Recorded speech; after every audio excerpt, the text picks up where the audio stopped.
Dan, it's fantastic speaking with you. Thanks for your time. Where are you talking to us from? Talking to you from Mexico City.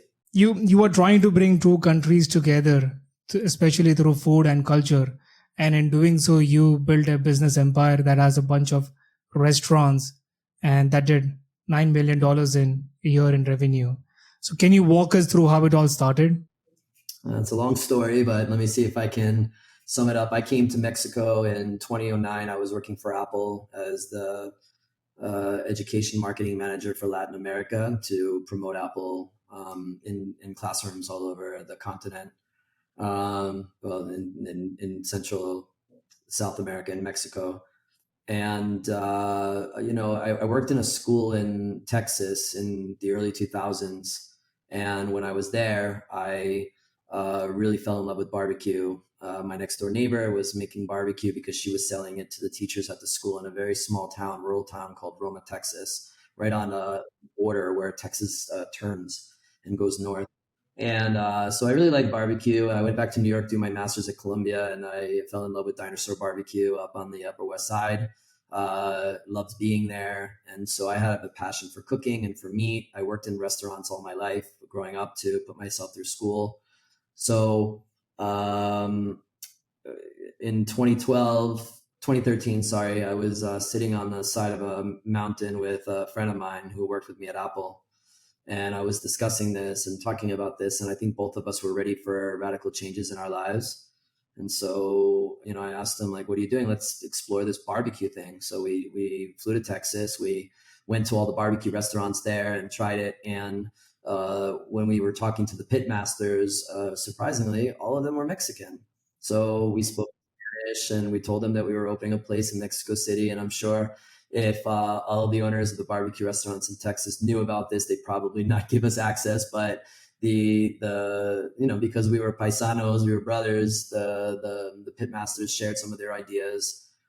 We went onto YouTube. We learned. Basically, I bought a 27-foot trailer, an Airstream in Edinburgh, Texas, and drove it down to Mexico City. We parked in a lot. I was the cashier. My partner was the guy cutting the meat, and the security guard who was going to lose his job because we were there. We felt bad for him. So we said, all right, well, why don't you start cooking for us? And he had no idea how to cook. And just, the three of us opened the restaurant, and, thank goodness it was incredibly successful. Wow. So I'm really fascinated with your story because you worked in different industries from politics to education and eventually made it to the restaurant industry. What advice would you give to an aspiring entrepreneur who want to make a career shift into an industry that they know nothing about? Well, I think it's all about, think about this as an educator. I had to motivate young people to believe in me and believe in my vision for what they wanted to do in the classroom, which was very helpful in making business, right? I have, a staff of 105 people that I need to motivate and believe in me to work hard at the restaurant. So there's very similar things there. And also when you're a teacher, you have to grow empathetic to your people and to understand where they come from and to do that. Had a master's degree at Columbia, which, even though I was studying public administration and government, I always call it business school with a heart. I had to focus on really, understanding how to create businesses and operations. I took operations management and decision modeling, all those classes. Marketing at Apple was probably one of the most amazing experiences, but not just the marketing position, but working at the Apple store. I think my restaurant looks like an Apple store. Some of the incredible considerations. And, when I worked at the Apple store, I was still studying at Columbia. I was making, $13 an hour, I think, working, and definitely felt at times that I was way overqualified for what I was doing, but I needed to pay my bills. But that was the most incredible education that I had. When I was 16, 15, 16, 17, 18, I worked at McDonald's, and I'm still using those McDonald's experiences in doing things here at the restaurant. Well, my point about this is that I think a lot of people are like, wow, you just left your job and just picked it up and made something. No, I 15 years of learning and growing and, finding core skills and understanding how the best do it. like I'm working with government right now to make sure that the local government feels good about what we're doing. So there's my political experience. So I had a lot of different experiences in different industries that all go into informing being a CEO of a company, because it's not just one vertical. Like, you have to learn everything to do everything. So I want to give people the ability, like, yeah, you can be an entrepreneur, but also you need to be an apprentice first. And I think in the generations that have come up, like, we've kind of lost that idea, because we think that we need to motivate people by saying, like, you can do anything, and people can just go onto YouTube and learn something, and then they think they're an expert in that field. I don't agree with that.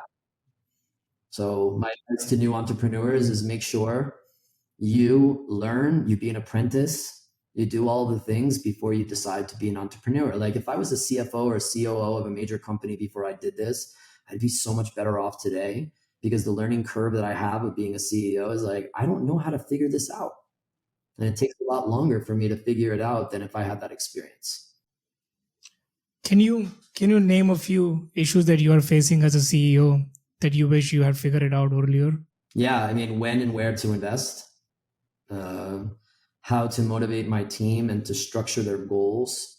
How do I build goal setting so I know that they have X amount of goals, and that they have the ability to reach those goals, and that I have the right people in the right positions that have the right mindset to be able to get to those goals. I think that's one major issue right now. As we grow, how fast do you grow? Do you grow quickly and build many and then make a lot of money and then sell the company? Or do you do a long-term, steady, slow growth to make the quality of your product is the best one? If you bring in new investment, what kind of investment do you need? How to structure a finance team, and to make sure that your finance team is having the right strategies, and your tax strategies, and how to build an inventory system, and to make sure your inventory system is tight, because there's a lot of sticky hands in this industry, and you most of your business is buying inventory, preparing it, and then selling it. How do you make sure that the inventory doesn't get wasted or it doesn't get stolen? How to make sure security and keep your place secure? How to compensate your people fairly and in the correct way to make sure that they stay happy? And how to prevent any risks, because in a restaurant there's risks every day. I mean, we're selling alcohol all the time, and when people drink, people are on a drug, because alcohol is the most dangerous drug. And when somebody's consuming alcohol, your risks skyrocket. How to keep your place safe from bad people outside. In Mexico, unfortunately, the rule of law is not as it's a bit more riskier in Mexico than it is in more developed countries that have a judicial system, that if something bad happens, that people feel a little worried because they might be jailed or go through the process. And if you don't have as much of that here in Mexico, you have to make other considerations to protect yourself and its risks. So there's 1,000 things that I think about every day. And anybody wants to open a restaurant, like, you have to be an adrenaline junkie to really enjoy it. Like, I read somewhere that when you first started, you weren't even making like $30 a day. And like, even the dogs were not eating the food that you guys were making. And now you are making like $9 million a year. How did you go from $30 to $9 million? Like, what were the things that you learned, and how did you make your food so much better? Right. I've learned that there are, and childhood traumas and people's ways of feeling are very important, because from day one, I had an incredible passion to feel the customer and to feel the customer experience very deeply. So when I'm on the floor and I'm looking around, I can detect and understand how my customers are feeling. And so I was at the restaurant on the floor with a shirt working for almost 4 years. And I sacrificed my personal life. I was not able to do things on the weekend. It was hard work, but I learned and knew how to develop a very deep love for our business because of that. And I think that, that was very crucial for me. And now that I'm not on the floor as much, I try to go on as much as possible. I was just bartending yesterday. We had the 49ers fan club in Mexico come in. They had like 250 people there. we didn't have enough bartenders. So I jumped behind the bar and I was bartending for a while. And there I was really learning about a lot of things, about how customers were feeling, what they were upset about. I went around the floor and asked people their comments. But being there and understanding and feeling the customer experience, that your biggest marketing asset is the client. And when you can inspire the client, they will go out and they will tell 10 friends. I went to this amazing place. It's called Pinche Gringo, which they love the name and they think it's funny. They have great meat. There's a trailer in the middle of the place. Like, it's very unique. It's very different. I've never done something like that before. And to inspire a customer to talk about me, that means their experience needs to be an 8, 9, or 10, not a 4, not a 5, not a 6, but really like a top of mind thing that makes them feel like really memorable, so that they're going to be my vocal to other people. And that's powerful marketing. So when you first started, was there a hesitancy for them to try the food at your restaurant? Absolutely. I mean, if you would, the word brisket is an English word. There's no translation in Spanish because no one eats the cow chest. No one eats it, right? The brisket is used in Mexico for soups because it's the leftover meat, because it's impossible to cook. So when I'm selling something called brisket on a menu, people have no idea. And, Mexicans are used to things with tortillas. They want their aguacate, their avocados. They want sauces, and they want to like put lemon, like limes all over their meat, because traditionally, like in the taco places, the meat's not so good quality, and we don't know how long it's been. So you put sauce and limes on it to make it taste better. But if I'm smoking my meat for 14 hours, I don't want my customers to do that. So I've taken that away. I don't have those things. And it's been really, definitely a change. But, if you make something that's good and delicious, doesn't matter. You like it, and that's kind of the message. There's a Korean restaurant nearby my first restaurant.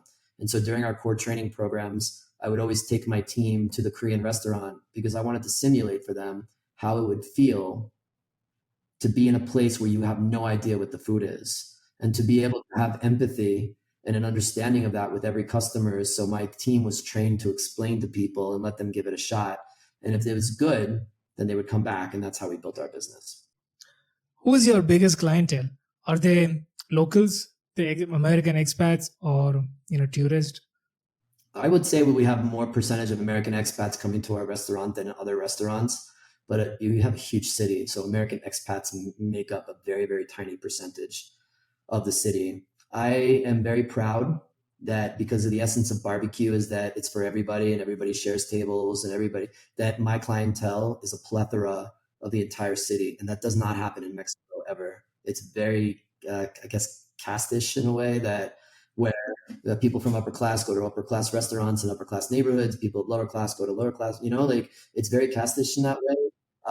But we've been able to open our doors to everybody, keep our prices pretty affordable, to open the doors and have everybody come in. They share tables. So you have people from one part of the city sitting next to someone from another part of the city at a table. And it's a little uncomfortable at first, but I think people realize that it's okay to be able to share a table with somebody.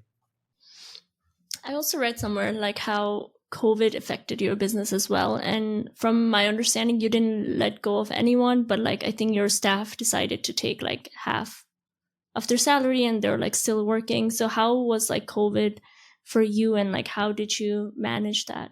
Yeah, I mean, COVID was a crazy time for all of us. My father passed away the first couple of days of in mid-March, and I got back to Mexico and the business went down 85%. So we were all pressured.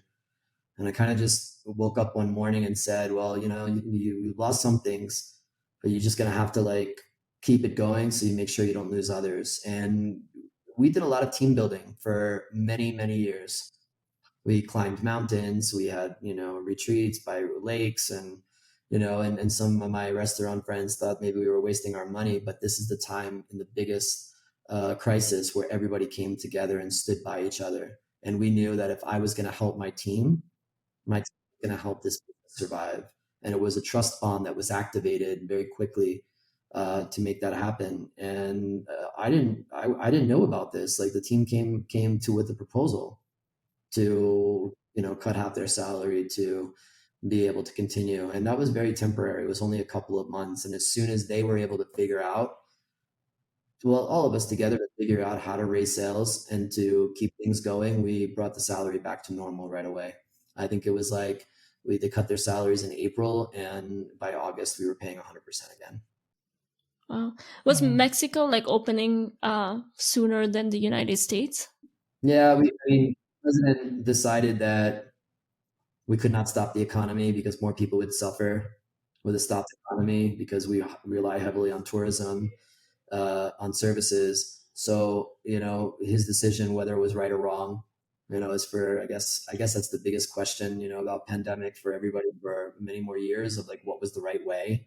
I don't think people have their thoughts, but nobody's right or wrong. But by July, we were open again. We closed from April, May, June of 2020, and December, half of December, January, and then like by the 2nd of February, we were allowed to open our restaurant again. So it was a very short time compared to some countries that was 2 years or more than that. And we had a reduced capacity, a lot of different things with masks or whatever. And we took care of our people. We didn't have a COVID case for a year affecting any of our staff. So we were pretty lucky with that. We got through it. Yeah, it's the same thing in India as well. They opened very, very early. It's also because these developing countries, they don't have the luxury of giving stimulus money and reviving the economy in that way. So they had to open. We got nothing. I mean, I didn't get any help from the government at all. I had to pay my taxes as normal. We just had to keep going. We were fending for ourselves, which, again, there's no right or wrong. It would be interesting to know, like, that we had to diversify or die, and the weak businesses died and the strong businesses continued. And then from the weak businesses that died, new businesses came up after pandemic. It's just like kind of the natural, I'm a little bit more left in my politics, but pandemic made me realize some things about, kind of letting the economy do what it's going to do. How did you diversify your business during pandemic? We divided the team into 6 teams. We kept 2 of the teams in the restaurants that were operating. We had two restaurants. And I sent 4 of the teams out to closets. Like, we found closets in different parts of the city where we moved to kitchen equipment, and we used Uber Eats and Rappi, which is the Uber Eats service here in Latin America. And we just delivered out to customers in their homes. We had heat maps to know where our customers were living, so we knew where we were going to put different restaurants. And just did delivery. And the good thing is that our product was deliverable, because it's kind of like a butcher. You can order pounds of meat, keep it in your refrigerator, and then use it for the rest of the week if you have any leftovers. So that's how we did that. And we were 8% of delivery before pandemic. And at the height of the pandemic, we were running to 70 to 75% of our total business in delivery. So we knew how to, convert from that. We did that, and now delivery is about 30% of our business. So now it's a new vertical for us that we didn't have before pandemic. You talk a lot about like team and like culture. Like, before you even started, was that a priority for you, or like how did you come up with this idea, like the importance of like team building and having a good culture? Well, I was very lucky enough to work for companies that had wonderful teams and culture. I was a Teach for America core member, and Teach for America, very importantly, was one of the most successful, organizations. And, being in a school and being a teacher, you work in a team.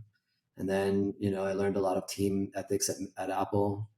And so, I've understood through a wonderful American education that together, collectively, we're better than anybody individually. And, we know that in other cultures and other countries, like, we can make commentary about that US isn't great about everything, but that's one thing that we are excellent at, is understanding the idea of a collaborative effort of multiple people.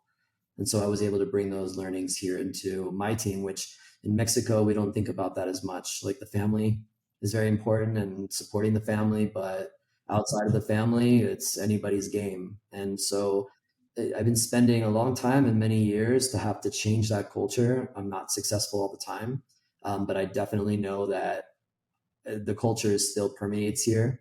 And so I'm better off than some of other restaurants in some of the struggles that they have. Hmm. Speaking of teams, so you mentioned initially the company had 3 people, 2 founders and 1 security guy, and now you have a little over 105 people, I believe.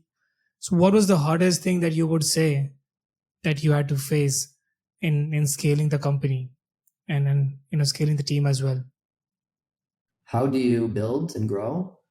By keeping the same quality of your product, to keep the consistency in what you do, and also keep the team motivated to feel like they are part of something very special.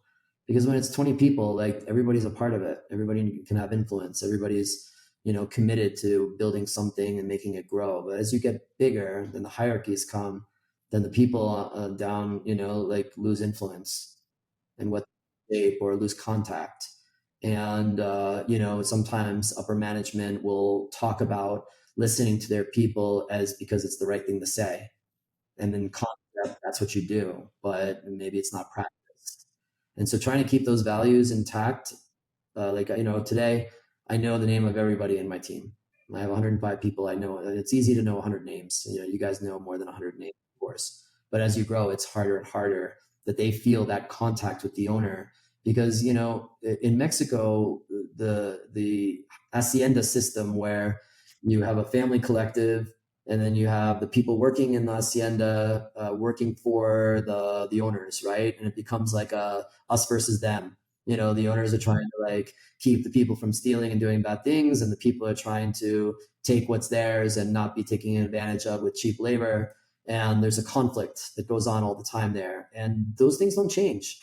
To change cultural like norms and thoughts and structures, it doesn't happen. So 500 years later, we're still struggling with this hacienda system, and I'm trying to convince my team and buy them into the idea that I'm not here to steal from you.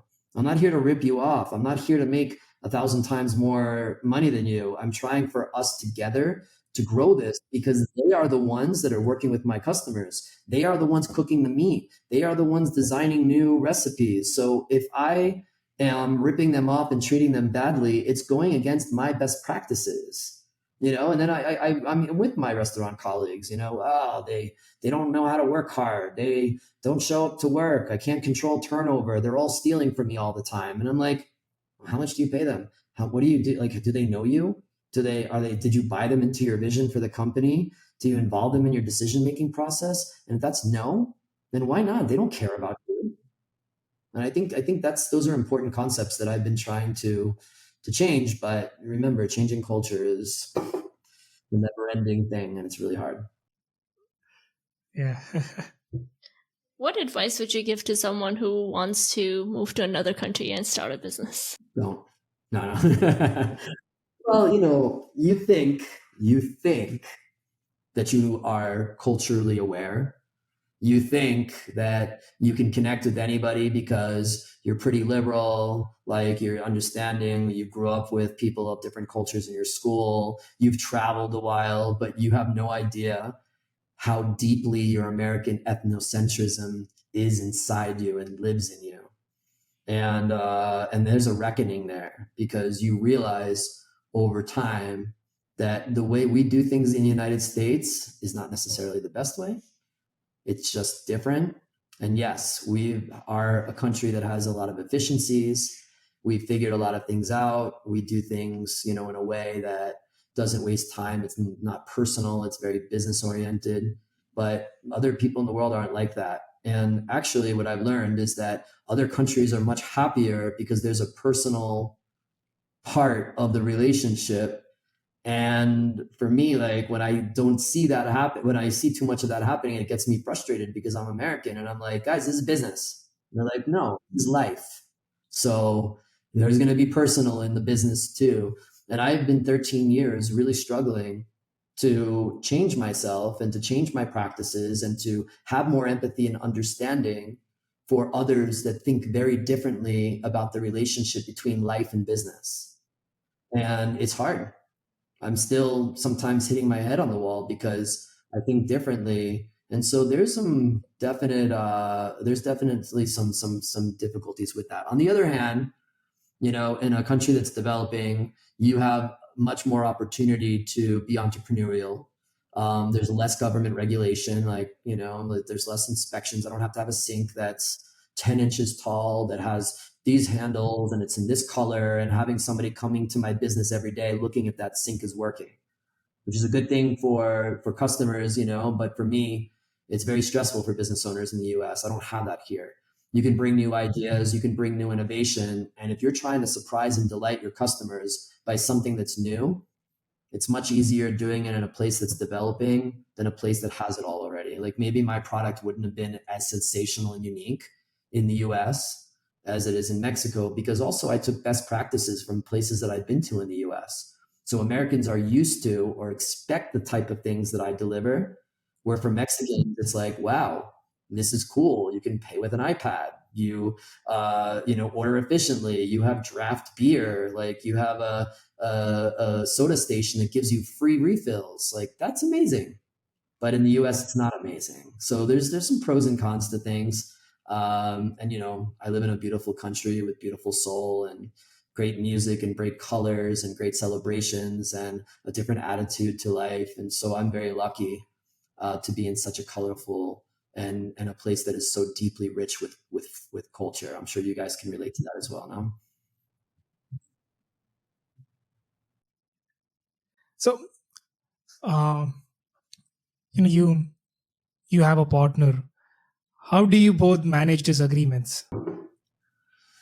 Partnerships are hard. Relationships are hard, guys. In any type of nothing, no matter what, it's hard.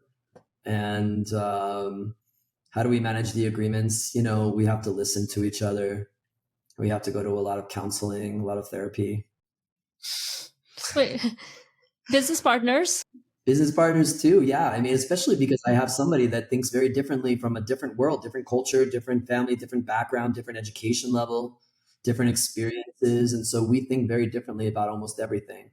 But we trust each other, and we trust all the time that everything we're working on in life is always for the good of all of us.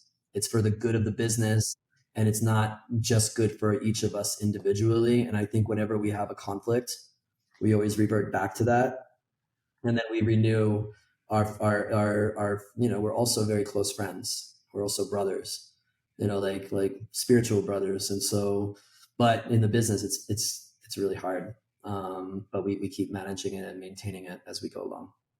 Yeah, it's something new that I learned today, that there are therapists for business partners as well.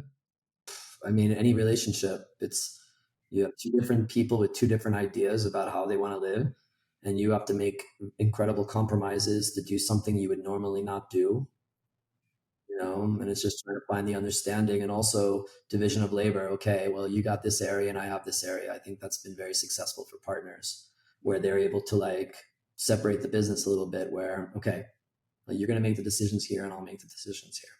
I want to ask one more question. It's like you have like managed to sell like a combination of, I think, 12 to 15 metric tons of meat a month. What are your strategies for managing like supply chain and inventory in like high volume setting, and how did you like manage that initially? Well, there's a saying, and I don't know if it's official or not, but 80% of all businesses, restaurants don't have inventory systems. Like it's a very, very hard thing to develop. It's just been years and years of trial and error. And I think that the biggest weakness of my business is that I lacked a great system to be able to control and manage that. I can be a lot wealthier today if I was able to do that. It's a constant struggle. We're still trying to learn it and get it, because there's just such a mass amount of meat that's coming through. And I've been to Sonora, driving for hours to go from processing plant to processing plant, understanding their practices, their hygienic traits, building relationships with people so they can trust us and understand that we pay on time. I have to pay all my bills on time to build these relationships, and to get better deals and to get better products. But it's hard. It's hard. But you know, let me tell you something. I don't want to conclude with like I've been you know, Debbie Downer and a lot of the things about people owning restaurants, but I will say that the biggest reward of a restaurateur is that you're an artist. You're not a business person. And the great thing about artists is that you create an art, and then people come and they see your art, and they look at your art, and they try your art. And when they like your art, they validate your art. They say it's amazing. And when I know that there are thousands of people in this city that their favorite place to go is Pinche Gringo Barbecue, it's so beautiful and so enriching. I know so many people in the city. I have a vast network from all different places because I'm at the restaurant meeting everybody all the time. And that's really beautiful, and that's really powerful to have. So that's the good part of being an artist. But the hard part of being an artist is that, you need to be an anxiety and an adrenaline junkie, because my art is happening when other people are resting from their 9 to 5 jobs, and all weekend long things are going on and problems are fires being put out, like it's a grind. And the bigger you get, the more problems you have. Every restaurant you open, it's one more problem to think about. So, but at the end of the day, it's really rewarding to be a restaurant owner. Thanks for being honest, because we don't like think about all of these things when we go to a restaurant. So yeah, customers are hard, really, really hard. Like I've read, you put your heart and soul into something and you're not perfect, and then customers will rip you a new one. Like customers can be really, really harsh and really mean, and just say things that have big impact. Because I read my reviews every day, and when I read a bad review, I take it to heart. I take it personally, because it's someone who's criticizing my art. And sometimes it's like, someone will tell me like, your chicken sandwich is terrible, and they'll write it on the review, and you're like, well, I don't sell a chicken sandwich, so I don't know what you're talking about, like. But if you don't take your customer reviews seriously, and you don't listen to them, then you're not going to have a business anymore. oh, this is wonderful. Thanks for giving us your insights. It was amazing talking to you. Yeah, before we end, so if people want to know more about Pincho Gringo, where can they find you? There's a number of things. We have our, of course, social media, Pinche Gringo Barbecue. You can go Facebook, Instagram. I don't go on TikTok. I don't know. Everybody loves TikTok, but I think we have a TikTok channel. You can go to our website, pgbbq.mx.